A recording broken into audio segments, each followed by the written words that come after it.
একটা বিষয় একটু তুলে ধরি। চাই বিচার হোক।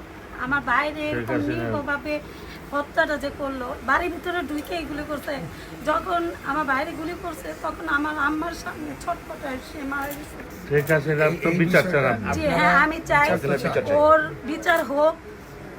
ও লোক দোষর, ধরতে গেলে দোষরই। সে একজন গণহত্যাকারী, সে একটা গণহত্যাকারী। সে হাজার হাজার মানুষকে প্রাণ নিছে, সব মানুষের।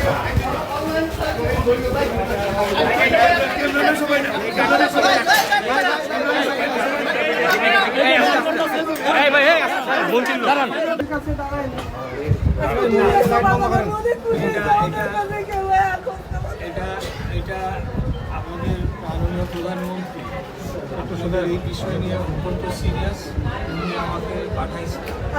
আর একটা জীবনও যাতে না যায় সেটার জন্য খুনি হাসিনার বিচার হইলে অন্য দল আর এরকম করবো না। এবং হাসিনা সহ যারাই এটার সাথে জড়িত ছিল এটা নির্দেশ সবার বিচার চাই, সবার বিচার চাই, প্রত্যেকটা শহীদ হত্যার বিচার চাই, সব শহীদ হত্যার বিচার চাই। আর মনে করো না কাজ করবা নিখুঁত ভাবে, যাতে মনে করো শহীদ পরিবার কেউ কুলে কেউ কাহে আর এরকম যে না হয়, নিখুঁত ভাবে করবা। দেখো বিগত সরকারের সময় এটা হয়েছে আমাদের, আপনি খোঁজ নিয়ে দেখতে পারেন, কোনোভাবেই আমরা কোনো ধরনের দলীয় আন্দোলনে যাই, অনুষ্ঠানে যাই না, বাচ্চা বাচ্চা বক্তব্য দিতে দেয়, কিন্তু আমাদের দেয় না। ঠিক আছে, এটা ওগুলা অতীতে তো আমরা সেটা বলতে পারবো না কি হয়েছে। এখন রাষ্ট্রীয় যে সকল প্রোগ্রাম হবে আমরা সিদ্ধান্ত নিচ্ছি যে আপনারা যারা শহীদ তো হাজার হাজার কয়েকজন তো না, কিন্তু ফোকাসে আপনাদের আসে বা আপনাদের মিডিয়াতে বা আপনাদের গল্পটা মানুষ জানতে পারে না, আপনাদের কষ্টটা জানতে পারে না। এখন থেকে আমরা আপনাদের জিনিসটা তুলে ধরবো জাতির কাছে, যাতে আপনারাও। সবচেয়ে ক্ষতি হচ্ছে যাত্রাবাড়ি, এই ঘরের তো নামতে পারি নেই, কে টিকিট লাগাই রাখছে, এই হেলিকপ্টার দিয়ে খালি ঘুরলি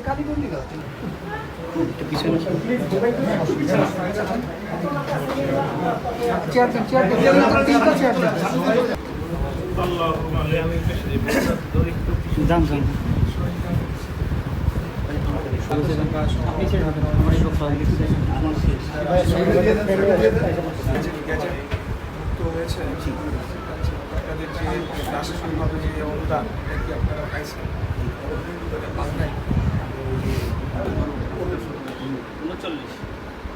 আপনার সেই সময় যদি একটু বলি, মুগদা মেডিকেলে তখনকার আওয়ামী লীগের যে দায়িত্ব করতে ছিল মুগদা মেডিকেলে, আমার লাস্ট টাকা আমি 7,000 টাকা দিয়ে সেখানে ঘুষ বাণিজ্য করে আমি রাখছি। আমি 4টা দিন বাসার বাইরে বেরিয়েছি, আমি 4টা দিন ছিলাম হাসপাতাল, 20 তারিখের থেকে 23 তারিখ পর্যন্ত হাসপাতাল, তারপর আমি বাসা আসতে পারি না, 4টা দিন পড়া করেছি। আপনাকে একটু জানেন সেটা হলো মাত্র তখন কিন্তু আমাদেরকে দাফন করতে দেয় না, তারা কিন্তু একটা আওয়ামী লীগের প্রভাব ছিল সেখানে। এখনো তারা আমাদের কোন রকম আর এখন তারা চায় না যেটা পাকা হোক। তারা আমরা ডিসি মহোদয়কে জানাইছি, অবস্থা পাল্টা আমার অভিযোগ ডিসি মহোদয়কে খবর আছে সেখানে।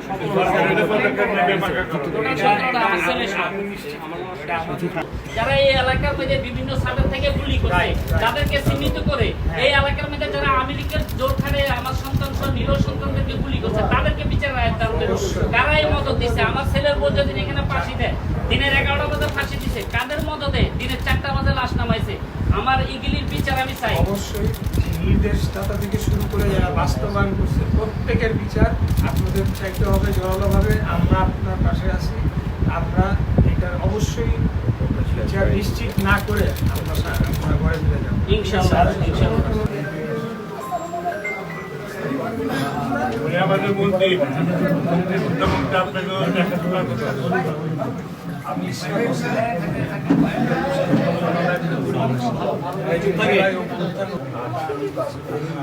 আমার মেয়ের পড়া বন্ধ হয়ে গেছে, মেডিকেল সার্টিফিকেট আমার মেয়েটাকে পড়াইতে পারতেছি না।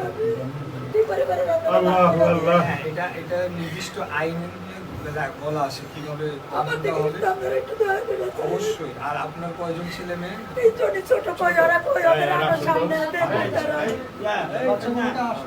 আবার টাওয়ারে গেছিলেন, নবী টাওয়ারে। গেছিলাম। ও সুরাবার ওই জায়গায় যাওয়া। আচ্ছা।